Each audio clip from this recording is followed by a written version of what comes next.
So we talked quite a bit about the use cases and benefits from interaction analytics.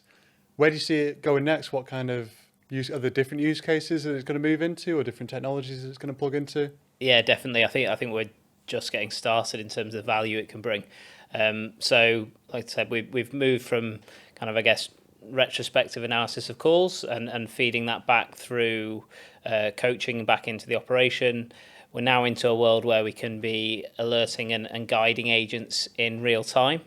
And then I think beyond beyond that as a stage, we've now got into a space where we can be triggering actions in other systems. So to give you an example, let's say we want to book an appointment on the phone, and the speech analytics system is identifying the topic of the conversation and can automatically assess the diary or the calendar of the person for the appointment, right, and present an option to the agent to simply confirm in the background and book that for the customer. So I think for me, the key step or the key next stage will be about joining the interaction analytics data with other systems and automated processes to push the benefits beyond just the value of the conversation itself. Yeah, so the interaction analytics and speech analytics kind of taking those customer engagements and then pushing that through to the next stage or next process. Yeah, I think as the mouthpiece, basically.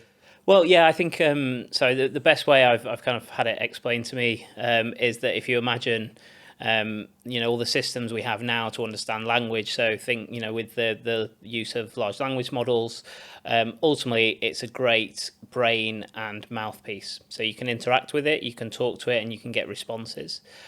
We now need to give those systems arms and legs so that they can move beyond just the conversation and actually start to take actions on the behalf of the people that are having the conversation.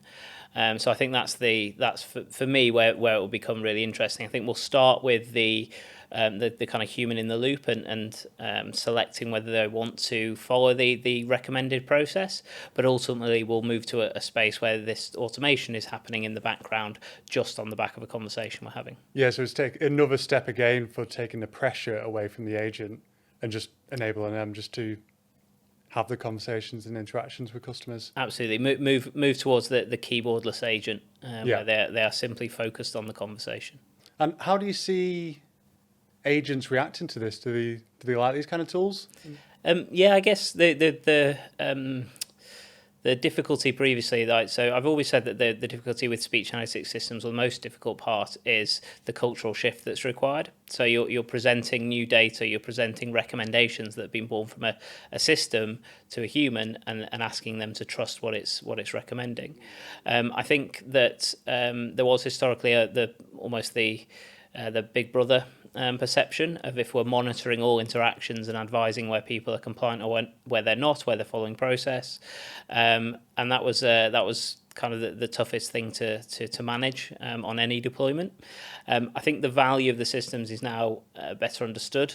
And we see that one of the first use cases is just simply supporting the agent to take the right action, or automatically writing notes on their behalf and just asking them to approve them. So I think that as the technology's developed, it's made it a lot easier from a cultural point of view as well.